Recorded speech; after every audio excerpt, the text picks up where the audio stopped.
नमस्कार, मी मंदार जोशी. तारांगणमध्ये आपलं खूप खूप स्वागत. रसिको, आम्ही आत्ता अंधेरीत आहोत आणि तुम्ही बघताय आत्ता सध्या जो चित्रपट रिलीजपूर्वीच गाजतोय घबाडगुंड, त्याची टीम माझ्याबरोबर आहेत. दिग्दर्शक आहेत प्रीतम एस.के. पाटील आणि खूप उत्तम काम सध्या प्राजक्ता करते आहे.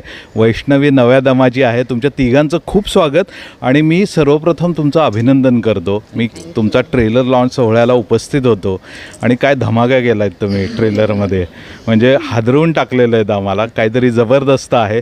त्यामुळं मी प्रीतम तुझ्यापासूनच सुरुवात करतो आणि मला तुला विचारायचं आहे काय, प्रत्येकाच्या तोंडात सध्या फक्त प्रीतम प्रीतम प्रीतम प्रीतम, कास तुझ्या पूर्ण प्रेमात आहे.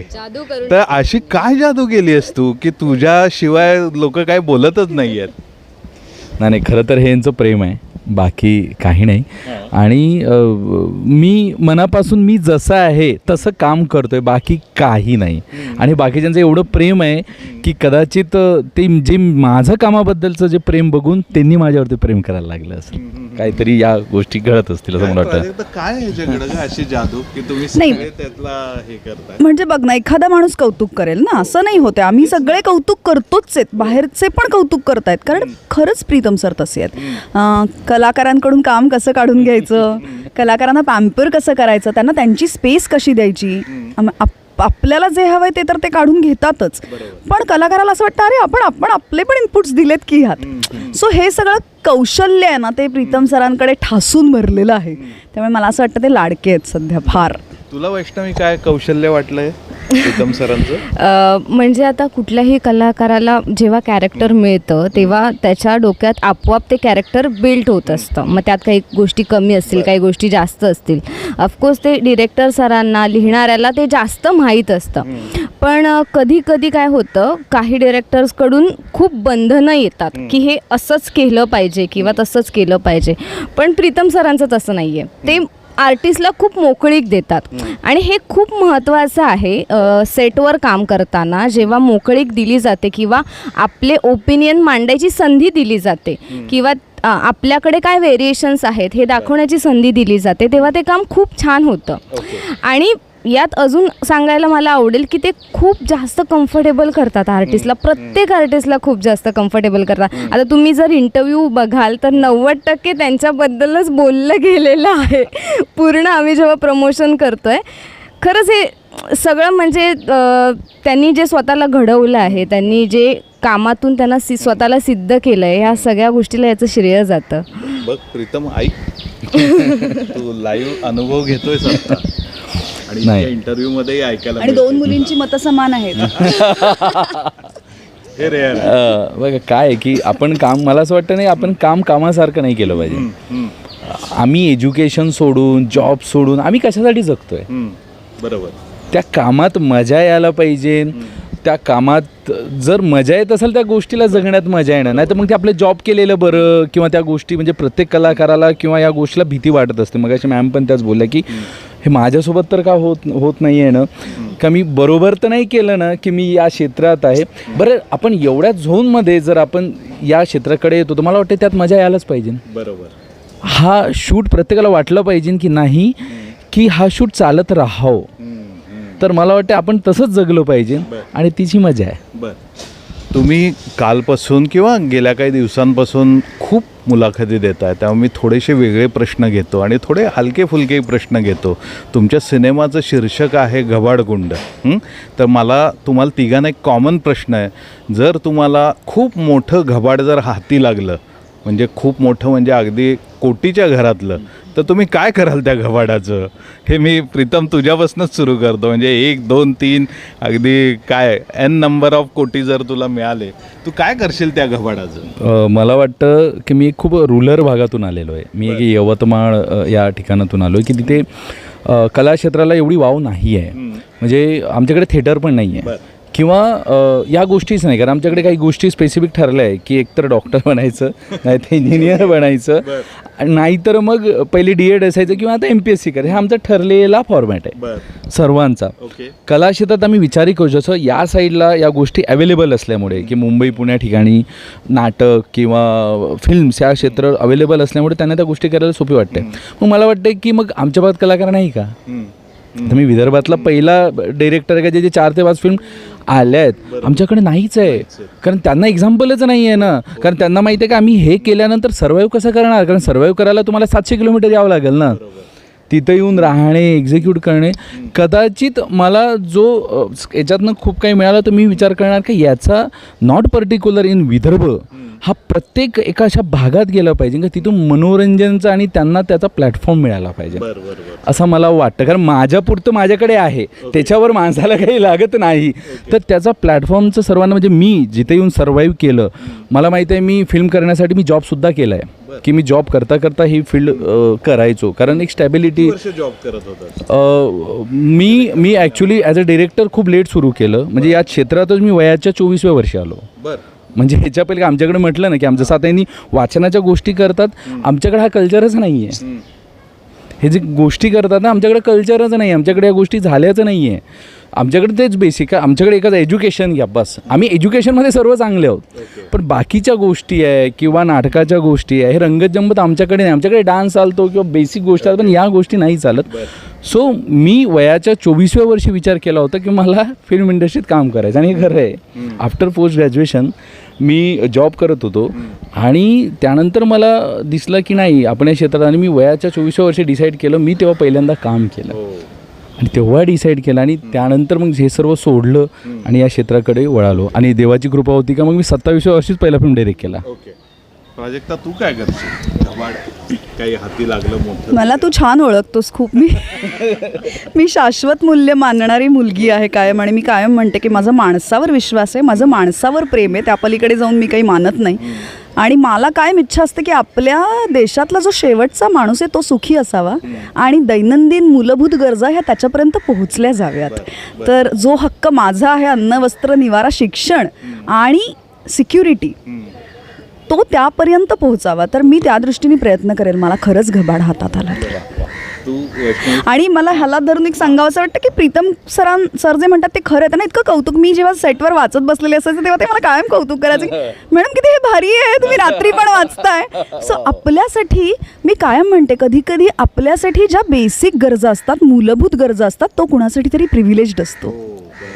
आणि प्रिव्हिलेज्ड मानणं ही संकल्पनाच आपल्याला शिकवली जात नाही. मी त्या संकल्पनेतून आलेले आहे की आपल्याकडे जर काही चांगली गोष्ट असेल तर त्याचं कौतुक केलं गेलं पाहिजे, त्याच्याबद्दल कृतज्ञता असली पाहिजे. तर मला असं पाहिलं की कायम असं वाटतं की आपण किती प्रिव्हिलेज्ड आहोत ना, आपल्याला हे सगळं आधी माहिती आहे किंवा कळलंय, तर हे सगळ्यांपर्यंत पोहोचवावं अशी माझी इच्छा. वा, तू काय सांगशील?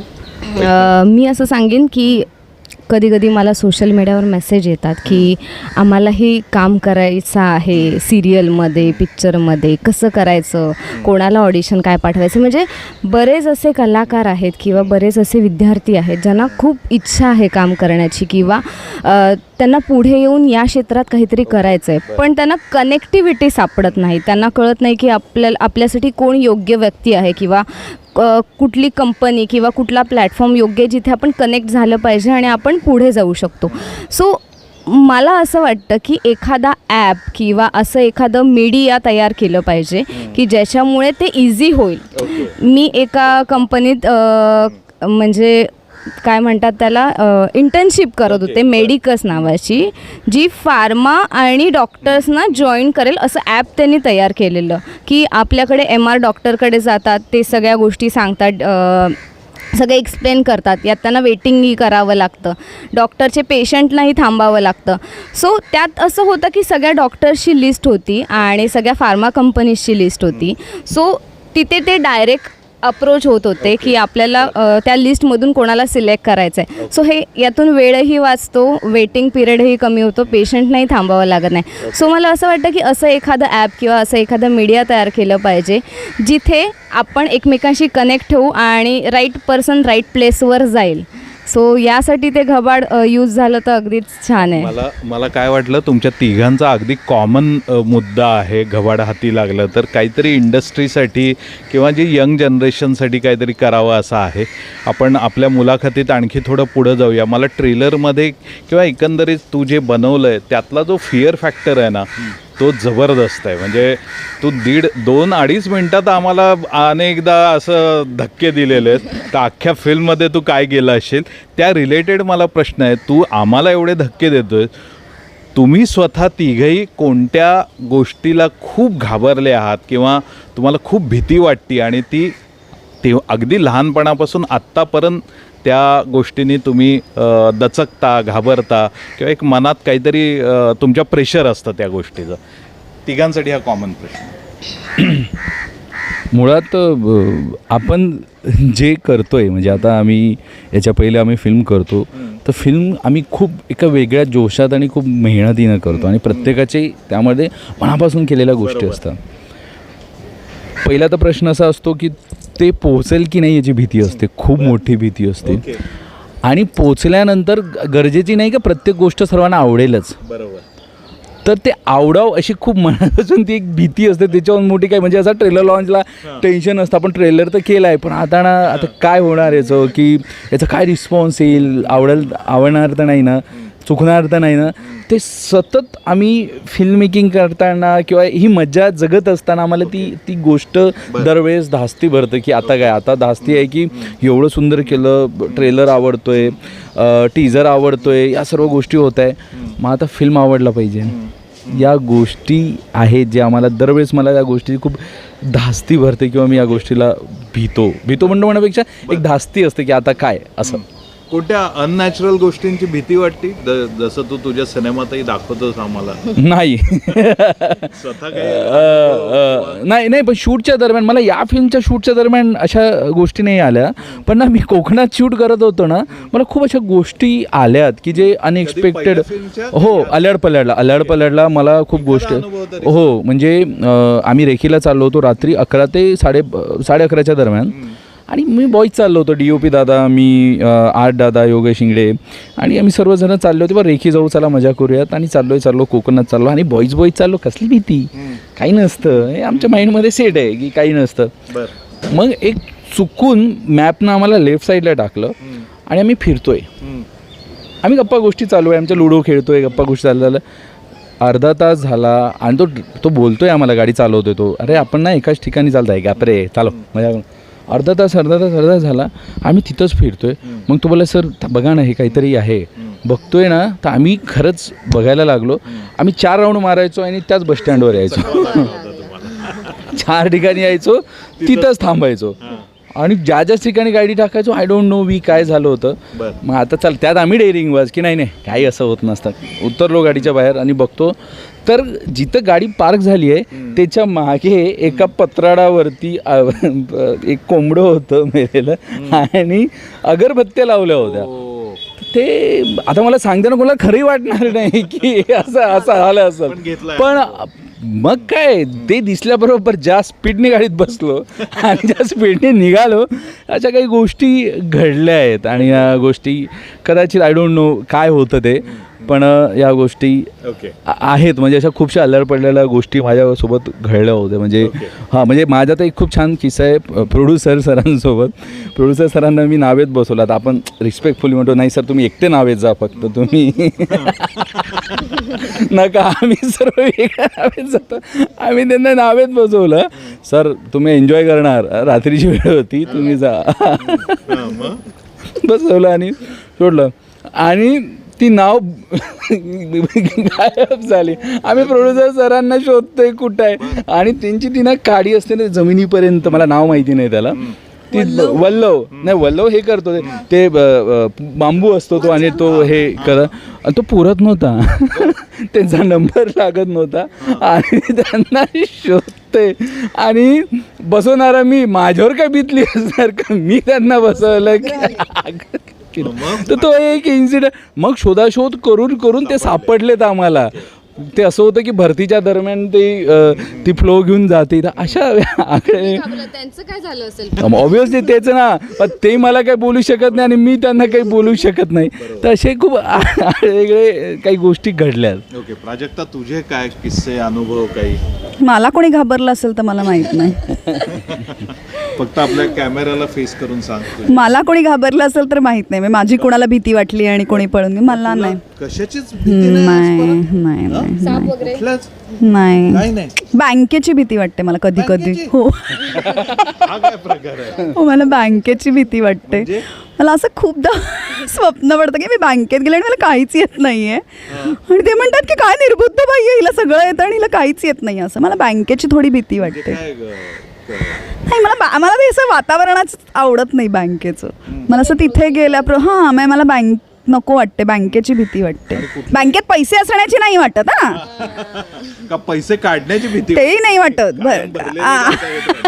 तुम्हाला सतत स्वप्नात येत असेल तर काहीतरी गबाळ आहे तुमच्या कुठल्या तरी बँकेत, चेक करा. ते म्हणतात ना तुलाही अननॅचरल गोष्टींची भीती नाही वाटत. नाही वाटत. अनुभव कधी? नाही, कधीच नाही, कधीच नाही. कुठलाही नाही. अजिबात नाही. बिनधास्त रात्री अगदी अगदी अगदी. मी उलट उतरल्यावर लोक मला सांगतात अंधारे वर चढावो, नका थांबू खाली. म्हणजे आपण एकदम अंधारात शेवटी शूटिंग करत होतो तेव्हा माझा बॉय असं ओरडायचा की नाहीये गरज तर नका ना उतरू खाली, बसा ना वर.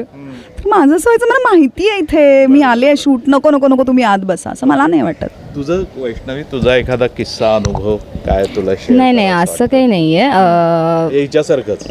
हा म्हणजे चकवा लागलाय बर. कोकणामध्ये. पण भीती अशी नाही काही. भीती सांगायची म्हटलं तर आता समजा एखाद्या प्रोजेक्टसाठी कॉल आला, समजा त्यांनी ऑडिशन मागितलं, तर ते आपण ऑडिशन देतो, मग लुक टेस्ट होते, मग कॅरेक्टर डिस्क्राईब केलं जातं, आपण आपले रेडी होतो, डिस्कशन होतं त्या गोष्टींचं, आणि जेव्हा आपण सेटवर जाऊन ते परफॉर्म करतो आणि डिरेक्टर सरांचा ओके येईपर्यंत जी भीती असते की आपण कसं केलं आहे, ते एक दडपण म्हणू शकतो आपण त्याला, पॉझिटिव्ह दडपण कामाचं ते आहे. बाकी असं भीती असं काही नाही. मला असं वाटतं यांना एका गोष्टीची खूप अशी भीती वाटतं की यांनी छान छान व्हिडिओ टाकतात फणसाचे, यांनी फणसाची भाजी केली, आंबे, काजू, यांना वाटतं की यांनी आम्हाला मागू नये. कदाचित यांना भीती वाटतं, मला असं वाटतेच, असं मला मी वाटतं.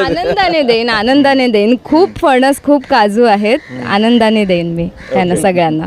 पण मला सांगा, एवढं हसतं खेळतं तर आहेच, पण हा डिरेक्टर म्हणून खूप काय टफ आहे ना? कारण सॉफ्ट आहे. कारण आम्ही तर ऐकलं की 1.5 शिफ्ट त्यांनी काम करून घेतलं तुमच्याकडून, मग तरी तुम्ही टफ काम करून घेतात ते. म्हणजे 1.5 शिफ्ट करून. 1.5 शिफ्टची गंमत अशी आहे ना मंदार, की तुम्हाला वाटणारच नाही तुम्ही 1.5 शिफ्ट काम केलंय. ओके, म्हणजे काय इतक्या केलं सहजतेने तो, मी म्हटलं ना ऍक्टर्सचे लाड करतो, लाड म्हणजे फॉर एक्झाम्पल त्यांच्या पद्धतीने काम करून घेतो. म्हणजे प्रीतम सर आहेत म्हणून कुठला स्ट्रेस नसतो, आरडाओरडा नसतो सेटवर, भडकाभडकी नसते, म्हणजे हे सगळं काही नाहीये. आणि त्यांची एक असिस्टंटची जी एक फौज आहे, फौज म्हणते मी त्याला, इतके असिस्टंट मी कुठेच बघितले नाहीत.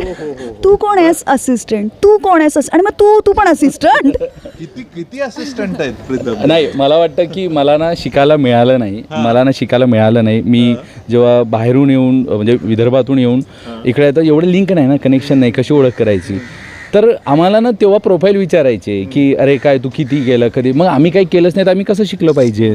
मग मला वाटतं जर कोणी आलं ना माझ्याकडे, सर मला शिकायचं, हो ये, काय होणार जास्तीत जास्त मला माझं त्या 8-10 लोकांचं जे आहे ते मी करणार ते मॅनेज, पण त्या मुलांना शिकायला तर मिळणार ना, कारण ते प्रत्येक भागातून आले असतात. आज त्यांना काही शिकायला मिळणार, कदाचित उद्या ते आणखी कोणाला तरी या गोष्टी शिकवणार, त्यांनी अलाव करणार, एवढंच, बाकी असं काही नाही. त्यांनी रिलॅक्स केल्यामुळे तुमचं काम उत्तम व्हायचं आणि आम्हाला कळायचंच नाही की अरे सकाळ झाली, गुबडं दाखवायचे रोज सर आम्हाला.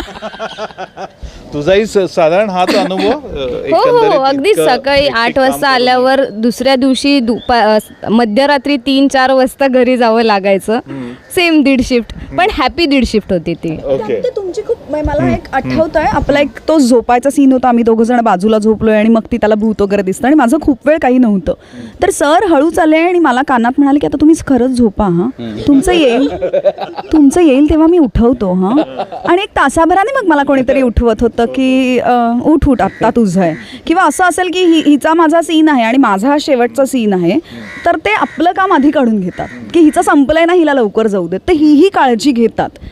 तर आपल्या ते लक्षात राहतं की गेल्या वेळेला आपलं जेव्हा लवकर संपलं तेव्हा ह्यांनी पाठवलं होतं, किंवा आपण जर समज चुकून त्यांनी लवकर सेटवर बोलवलं तर त्यांचा असिस्टंट सांगायला येतो की पुढचे 2 तास नाही काय, थोडा बदल झालाय तर झोपा पुढचे 2 तास. तर हे कुठे मिळतं?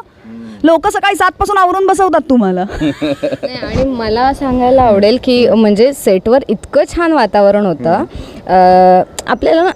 आपल्याला ना सवय होऊन जाते त्या वातावरणाची, त्या लोकांशी मैत्री होते, एक बॉन्ड जमतो. म्हणजे माझा आता मेकअप इतका प्रॉस्थेटिक होता ना, मला जेवता स्वतःच्या हाताने यायचं नाही. सिलिकॉनची नखं वगैरे लावलेली असायची, तर मला भरवायचे, मेकअप डिपार्टमेंटमधली भरवायचे मला. तर जेव्हा पॅकअप व्हायचं ना, आता वाटेल मी खोटं सांगते, पण मला हे फील व्हायचं, पॅकअप व्हायचं, घरी जाऊन काय करायचं यार, अजून थोडा वेळ पाहिजे होतं, किंवा उद्या कधी यायचं इथे. घरी ॲक्च्युली आमच्या घरी जास्त माणसं नाही आहेत पुण्याला, सो इथे खूप माणसं आहेत आणि माणसांमध्ये राहायची सवय आहे मला, आणि मला खूप आवडतं. सो मला हे कुठेतरी मनात असं येऊन जायचं की आता परत कधी यायचं आहे नेक्स्ट डे, किंवा सुट्टी असेल तर मग घरी बोर व्हायचं, कारण इकडे जाऊन जी मजा, सेटवर जी मजा यायची ना, ती मिस करायचे मग मी. म्हणजे मला आणखीन एक खूप महत्त्वाची गोष्ट सांगा, म्हणजे मी ही कधीच विसरणार नाही.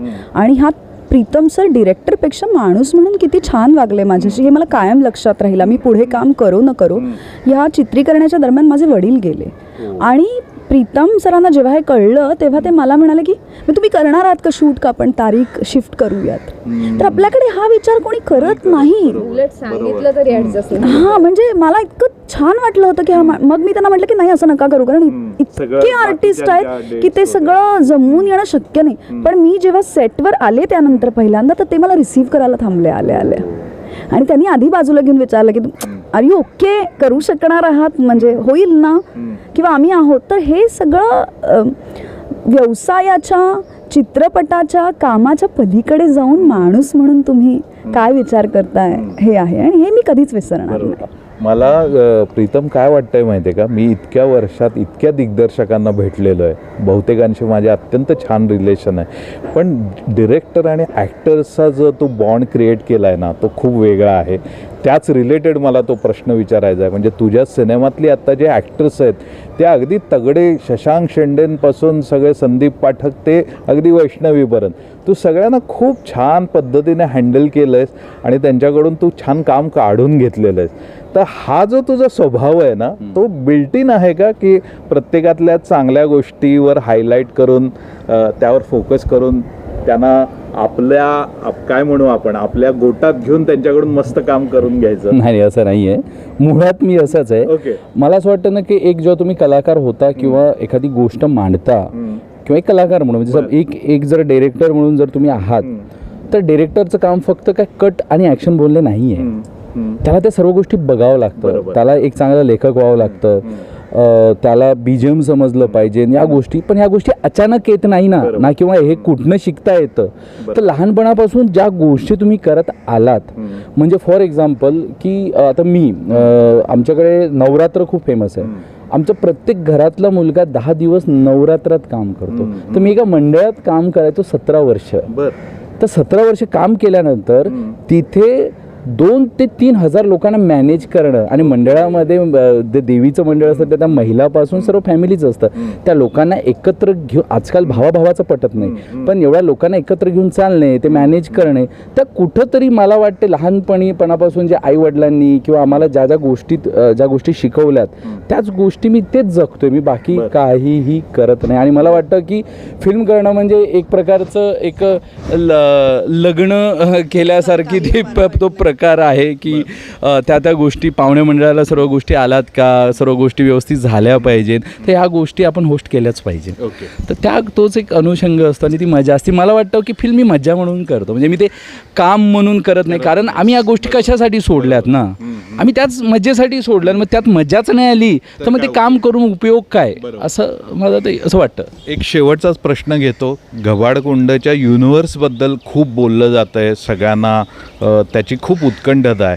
तर ह्या युनिव्हर्स आता आपण हे तर बघतोच आहे, किती भाग तुझ्या डोक्यात आहेत आणि साधारण ही प्रोसेस किती वर्ष तू करणार आहेस आणि ह्यातली किती टीम तुझी रिपीट असणार आहे, काय घडणार आहे, म्हणजे भविष्यात काय काय तुझ्या डोक्यात आहे त्याचा एक साधारण अंदाज दे. मला सर्वात पहिले तर हा युनिव्हर्स काय होतं की आपण एक एक्सपेरिमेंट करतो, तो निर्मात्यांना भावला पण पाहिजे, त्यांना आवडला पाहिजे की हा कन्सेप्ट चालतोय की नाही.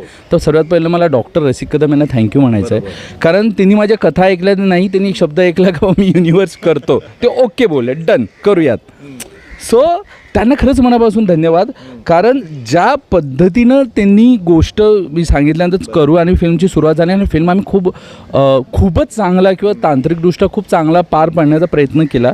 फक्त मी त्यांना एक युनिव्हर्स शब्द सांगितला म्हणून. आता ते मी त्यांना अख्खा फिल्मचं दाखवला आहे, तर मला वाटतं की ते भरपूर चित्रपट यावरती करणार. आणि जोपर्यंत मला असं वाटत नाही की आता मराठी फिल्ममध्ये आता सर्वच अंग आले आहेत. आता त्याचे सिक्वेलही बनतात, त्याचे वेब सिरीजही बनत आहे. फक्त युनिव्हर्स हा कन्सेप्ट राहिला होता जो ट्रेंडिंगमधून होता, आता तो आपण आणला आहे. तर आता जोपर्यंत नवीन परत ट्रेंड येत नाही तोपर्यंत आम्ही हा युनिव्हर्स चालवत राहणार. ओके, पण गोष्ट म्हणून तुझ्या डोक्यात तुला खूप पुढची पात्र दिसलेली आहेत?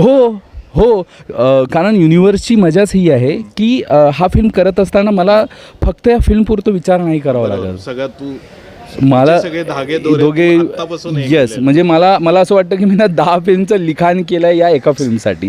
की याचे लिंक कुठे असणार, त्याचे लिंक कुठे असणार. आता माझं चाललं तर आता गबाडकुंडला या होत्या, त्यांना आपण कुठे इन करू शकतो, यांचा काय अप्रोच कसा असू शकतो, बरं यांच्या स्वभावात बदल पडलेला असणार की पडलेला नसणार, याच्यामध्ये कुठले गुण आलेले असणार, या गोष्टीचा मला खूप विचार करावा लागेल. किंवा आता या फिल्ममध्ये यांनी खूप वर्षा पहिले आहे, मग पुढं कसं आणू शकू, फ्युचरमध्ये कसं आपण त्याला एंगेज करू शकू, या गोष्टीचा खूप विचार करून लिखाण करावं लागतं. तर या गोष्टी अशा आहे की अशा प्रयत्न आहे की पुढच्या वेळेस आणखीच मी काहीतरी, कारण आल्याड पडल्यानंतर मला एक दडपण आलं होतं की आपण एक चांगला प्रयत्न दाखवला आहे आणि तो आवडला आहे आणि मला याच्यापेक्षा आता काहीतरी भारी करायचं आहे. त्या प्रयत्नातच हे खूप छान आमचं एक गोष्ट गबाडकुंड उभं झाला. यानंतर मला परत टेन्शन असणार आहे आता याच्या पुढे काय. बरोबर. तू शेवटी आपल्या प्रेक्षकांना काय आवाहन करशील की त्यांनी हा थिएटरमध्येच येऊन सिनेमा बघायला? मी आवाहन तर करेन, पण मी आग्रह धरेन आणि माझा आत्ता प्रेक्षकांवर तितका हक्क आहे की मी आग्रह धरू शकते.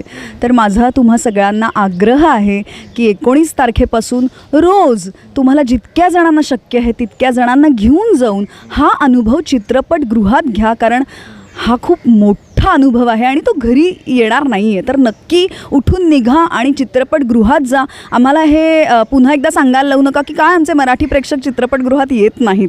तर आम्ही तुमच्या आवडीचं, तुम्हाला भावेल, तुम्हाला रुचेल असं काहीतरी बनवलं आहे, ते बघायला नक्की चित्रपटगृहात या. आणि त्यात मला ॲड करायला आवडेल की माझी रिक्वेस्ट आहे सगळ्यांना की जेव्हा तुम्ही थिएटरमध्ये जाऊन सिनेमा बघाल तेव्हा तुम्हाला तो आवडेल आणि त्यातले काही सीन्स तुम्ही शूट कराल फोनमध्ये, अवश्य करा. पण प्लीज सोशल मीडियावर किंवा कुठल्याही मीडियाद्वारे ते बाहेर टाकू नका, कारण त्याने सरप्राईज ओपन होतं. जो आलेल्या प्रत्येक प्रेक्षकाला त्याचा आनंद घेऊ द्या आणि न विसरता 19 जूनला फिल्म बघा. आणि काही जण सिनेमावर प्रेम करणारे असतात आणि काहींना तो येतो. प्रीतम एस के पाटीलना सिनेमा येतो. तर सिनेमा येणाऱ्या एका माणसाची गोष्ट तुम्हाला नक्की आवडणार याची मला खात्री आहे. प्रीतम, तुम्ही समअप करा शेवटी ॲज अ डिरेक्टर. मला वाटतं की हा एंटरटेनिंग तर आहेच, हा एक एक्सपिरियन्स आहे, वेगळा फर्स्ट युनिव्हर्सचा एक्सपिरियन्स. तर तो एक्सपिरियन्स घेण्यासाठी तुम्ही थिएटरमध्ये नक्की जाऊन बघा. आणि आपण खूप लवकर ॲडव्हान्स बुकिंग चालू करणार आहे. मला वाटतं तुम्ही लवकर जाऊन एक्सपिरियन्स घेतला तर ते एक्साइटमेंट आणखी वाढेल. तर लवकर जाऊन तुम्ही या गोष्टी एक्सपिरियन्स घ्या, कारण एक्सपिरियन्स अशी गोष्ट आहे की अशीच मिळत नाही. बरोबर. त्यासाठी तुम्ही नक्कीच घ्यायला पाहिजे. खूप छान. मला वाटतं की प्रीतम तुम्ही आमच्या खूप अपेक्षा वाढवलेल्या आहेत, त्यामुळे आम्हालाही जरा थोडं आधी दाखवा, म्हणजे आम्ही त्याच्याबद्दल आणखी जास्त लिहू. जसं कारण मला अजूनही आठवतं आहे प्रीतम, साधारण 25 वर्षापूर्वी सत्या ज्यावेळी रिलीज झाला होता ना, राम गोपाल वर्माला इतका कॉन्फिडंट होता. तो सिनेमा जुलैमध्ये रिलीज झाला. त्यांनी मीडियाला, म्हणजे आम्हाला त्यावेळी पत्रकार कमी होते, मे महिन्यातच दाखवला होता. 1 महिना आधी त्यांनी आम्हाला सत्या दाखवला होता आणि तो सत्या एवढा आमच्यात घुसला होता. त्यामुळे आत्ता तुमचा ट्रेलरही आमच्या मनात एकदम घुसलेला आहे. त्यामुळे लवकर दाखवा आणि आम्ही सिनेमा बघतो आणि पुन्हा तुमच्याशी गप्पा मारतो. कारण त्यावेळी सक्सेस पार्टीला आणि आता तुम्ही बऱ्याच गोष्टी आमच्यापासून दडवलेल्या आहेत, त्यामुळं आम्हाला त्याच्याबद्दल बोलायला खूप मजा येईल. तोपर्यंत तुम्हाला खूप शुभेच्छा तारांगणतर्फे आणि वैयक्तिक माझ्यातर्फे. जसं आत्ता प्राजक्ता म्हणाली, सक्सेस पार्टीला आपण भेटू आणि बोलू. धन्यवाद. थँक्यू. थँक्यू.